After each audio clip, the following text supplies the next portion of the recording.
YouTube, and welcome back to my Let's Play of Pokemon FireRed version, the After Story. In the last episode, what did we do? I am already forgetting, and we just started. Something on 5 Island. Oh yeah, we completed Lost Cave, found Selfie, who was a bit ruder than I last remembered her to be. And then continued on our way to 6 Island and actually met our rival, oddly enough. I actually didn't expect him to see him here, but now I don't think we're going to see him anymore unless we return to the Pokemon League, because he said he's giving up. But now, we're going to do what this journey has been leading up to, facing this hiker in an epic battle of epic proportions. A battle with you, so high up, that the heavens shall quake, and mountains will crumble. As Sudowoodo faces off against Zapdos. This is probably a bad matchup since Sudowoodo's a rock type, not a grass type. And I killed it in one shot! I did not expect that.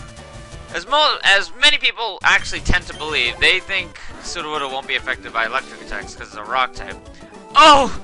The heartbreak of losing so easily to you could be compared to a K-drama. That was me taking a shot at K-dramas. My bad if you actually enjoy K-dramas. I just like the fact that they're so dramatic and all. Contrary to what most people think, just because Sudowoodo's a rock type, they think that if you use, electric attacks, it's not very effective because they tend to group electric and ground as like the same type. But they're very different in a lot of ways. For one thing, Rock has a lot more. Well, there's a lot of differences, just know that. I don't need to really go into them. I'll just fight this guy. I'm pretty familiar with the land around these parts. Would you like a medal for that? Also, that was an annoying Fearow that I ran into, but somehow it helped, I guess, segue into this battle. It gets a Rhyhorn that I cannot fight at all, because even though I know Rock Smash, it's not very effective, because Rock Smash is one really weak, and Rhyhorn has a lot of defense for number 2. That I was thinking about going to the Turtley because Turtley is holding the Amulet Coin, which is still doubling all the money I'm getting, all of which I don't really need. And that bite actually took down Rhyhorn. Wow, that makes no sense. I remember how when I was fighting Gary, his Rhydon has like a little more special defense because it's evolved, but it still has very little special defense. So when Psychic did less damage than Meteor Mash, I had to do a double take there because, quite frankly, that makes no sense. I know Clefable isn't supposed to be offensive, but Rhydon's defense compared to his special defense is like maybe 3 times as much. It's a lot, but I don't know. Weird things happen, I guess. You don't need to be so pushy. I'll be so happy to tell you. Oh, I thought you wanted that medal I was talking about. Please, no more wild Pokemon encounters. Yes, okay.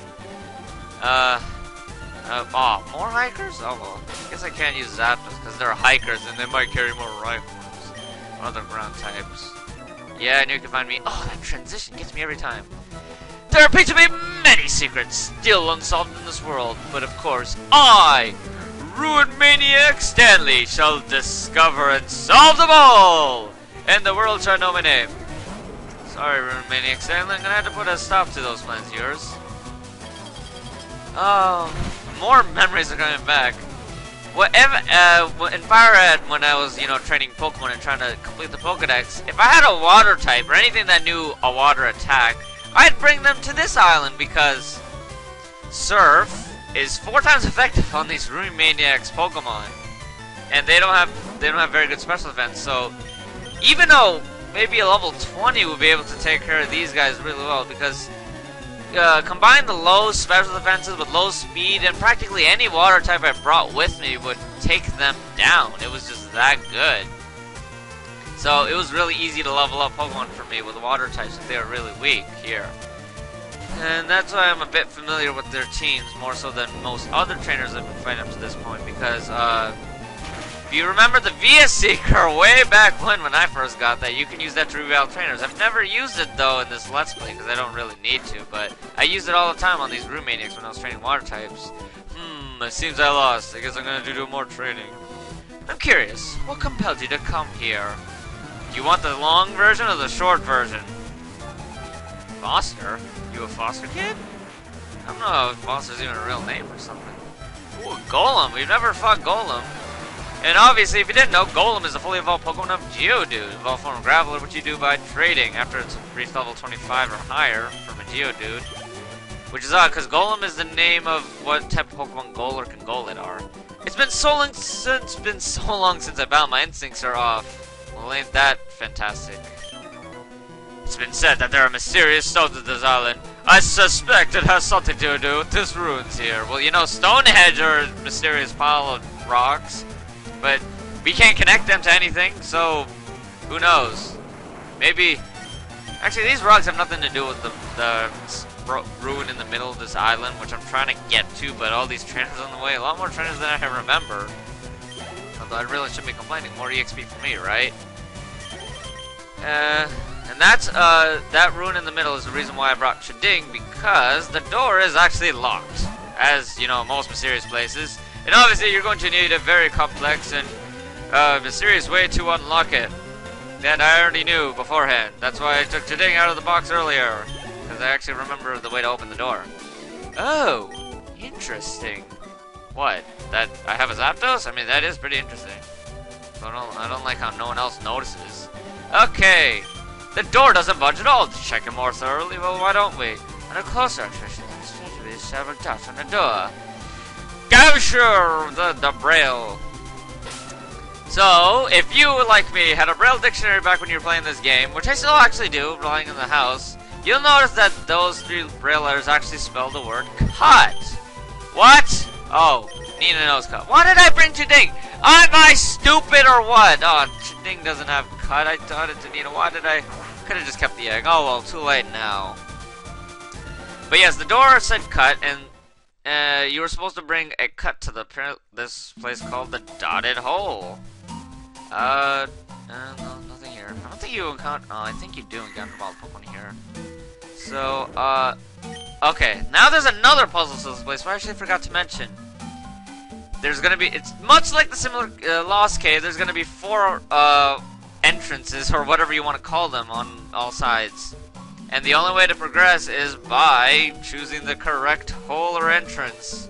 Just like Lost Cave. Of course, if you get it wrong, you're going to be led back to the entrance. Somehow, because even though you fall down, for some reason you fall back up, because why not? Gravity and logic don't apply here, it's Pokemon. And the only clue you have, well actually now you have a clue, is these Braille letters. So this, if you don't have a Braille dictionary, or you don't have access to one, or even the internet, I don't know why you wouldn't, you'll notice that there's 2 Braille letters there. The way to get in, you saw that it had 3 Braille letters on it, which spelled cut, because cut is 3 letters too. This one has 2. What direction would use 2 letters? Up. So obviously you have to go up. Now, this one has 4, and unfortunately down and left, because those are the directions that it applies to, have the same number of letters, 4. So, I had to do this randomly. I don't remember the way to this place either. Okay, so it actually was down. And obviously the last combination is 5 letters, which would be corresponding to right. And if this is 4, it's obviously going to be down since I already took left. I doubt it would make me go left twice. And oh, here we are. What is this peculiar stone? Actually, let's read this. Oh, I can't read this at all. Damn it. That's a lot of text, but you'd have to translate. There's probably a translation somewhere online, but I'm not going to do it now. Instead, I'm going to try to grab this Sapphire. I have Sapphire version. Who are you? Get out. It's mine. I guessed right. I was right in tailing you. Yet another stalker. I knew that there was a Sapphire here, so it belonged to me. I'll sell it to Team Rocket for serious money. Don't glare at me like that. You another tsundere stalker, just like Celio. If you want it back, why don't you go after I sell it? I'll even tell you one of the PS passwords to the Team Rocket's warehouse. The warehouse password I know is yes, net chancy. Oh, seriously, where do they come up with these? Where do they come up with these passwords? I'm done. Don't think badly of me. Okay, that was quite an intriguing character, if I do say so myself. And oddly enough, he tells us the other password to the place, Team Rocket Warehouse, expecting us to challenge him and try to take it back. when in reality he's trying to foil Team Rocket's plans. I don't get what his motives are. I know he's trying to sell it back to Team Rocket to make mad money, but why would he tell us where to find him after taking it from us right in front of our very own eyes? Seriously, the villain Giovanni was a better villain, but this after story villain makes absolutely no sense. Seems like he's just there for the sake of being a villain. Oh, I haven't brought out the bike in a while either. Okay, so since I actually finished that up rather quickly, I'm gonna try to explore the rest of Six Island. Hopefully, rather successfully. And travel the water path instead of up and down, and fight this swimmer who refuses to battle me. My boyfriend's always busy, so I come swimming by myself. I'm so lonely. Please keep me company in other ways than mine. Oh, a Chinchou. Please don't have. Oh, it has Voltob's orb. Chinchou's an electric water type, which is a very good combination. I think it's a lot, in my opinion, it's a lot better than a water ground type. The reason why I say water electric is a really good combination, if the this thing is only weak to 2 types. Ground, well actually 3. No, 2. Ground and electric. The only water and electric types that are out there resist either of those types.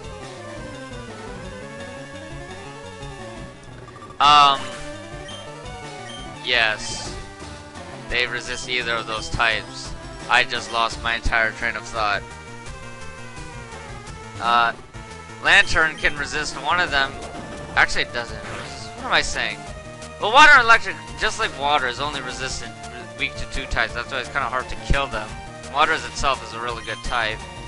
But the fact that electric, a move that you normally use on these, is negated by the fact that they have Voltobs, kind of irks me the wrong way, because I always end up using electric type attacks on them. Ah! I knew this would happen! Then why did you fight me in the first place if you knew you were gonna lose? Screw you, wild Pokemon, go die in a hole. I really should put up another of hell, or else these tentacles will be the death of me. All because of all the stress that's causing me to build up. What? You're suggesting that you're sick of swimming swimmers like me? Oh, don't be Hayden! Oh, wow, that's a pretty funny line. Even the developers of this game knew that too many swimmers in the game would piss off the players. If they made a reference to all the tentacles, I would have really given them props for that. Because any Pokemon player knows how piss off tentacles are. You'll find them in every single game except Black and White. Because you find them, I think, in Black and White too. I think. Can't remember. They replaced it, I think, with Frillish and Basculin. Oh, no, no, no, no. No, I'm not supposed to lose against my mantra or something. Okay, I know you two have, 2 Pikachus. That's why I'm switching it up. Let's fight. Hello, Pokemon! It's time to battle? Wait. You think I'm a Pokemon? You don't even look remotely like a Pokemon. Mew and Mia. Also, like every single pair of twins I've read happen to have extremely similar names. Okay, I'm gonna use this flying Zapdos because I know Nina's gonna finish them both off at the same time with one Earthquake. Love this flying Earthquake combo. Although I didn't really need to fly, it's just I really didn't want to waste using a move. Drill Peck and Rock Smash would have risked being static, while Thunderbolt, I want to save up Thunderbolts. You can never have too many Thunderbolts. I now gain all that experience, which is not that much actually. You're mean, you're bad for winning. Aren't you a sore loser? Now I think this is a heal house. Your height is 67 inches. That's absolutely freaking fantastic. Thanks for telling me that. Now I feel more accomplished. Oh, look, more trainers. Yo, I know you're a Roma lady. I let the President Breeze lead me all the way here. Well, it certainly couldn't have been me since I didn't come up here. And what do you know, Sunkern, famous for being the weakest Pokemon in all of Pokemon. Sunkern, if you didn't know this already, it has the lowest base stat total of all Pokemon out there. 30 straight, as in, you know, all of its stats are base 30, and that's actually the lowest sum total of all other Pokemon, even Pokemon like Magikarp, Feebas, Caterpie, Weedle, Wurmple, Kricketot, all the weak Pokemon that you can build. all of them have higher base stat totals than a Sunker. That just goes to show you how weak it is. And, I mean, some Floras, this evolution is not even that much better. I mean, these pure grass type Pokemon don't even have that good of a move pool. Some Flora stats are not even that much better once it's evolved. It's just a horrible excuse for a grass type Pokemon. You're so cute when you're determined. I think this girl is trying to make a move on me. Wanted, the ultimate horn. Okay. That guy, I think, will give you, there's a guy in there who will probably give you an item if you show him a Heracross, a Nest Ball, I believe. If it's, like, a randomly generated, like, horn value when you capture Heracross. Reason why I mentioned that, or reason why he wants a Heracross, though, is because you're gonna find Heracrosses in the area that I'm leading up to, which I won't get into this episode because I am running out of time. So let's just actually quickly get ourselves acquainted, shall we? Oh, I thought it was a guy. Heracross! Bring in shiny! It's the bug boss! Love it, need it! Heracross, like I said. And the reason why it says horn is because the size of Heracross's horn is, you know, the horn obviously that she was talking about. Okay, before I quickly end off things, let me see if there's no items around here. Oh well, I guess I'm gonna have to cut off here in front of the green path, which is actually rather short. But let's go inside and find the pattern bush. This place is quite intriguing, if I do say so myself. But unfortunately, I'm gonna have to cover it in the next episode because I'm all out of time. Hopefully, I'll see you guys in the next episode where I finally cover this place and tell you some things that you might not have known. So, until next time, stay frosty!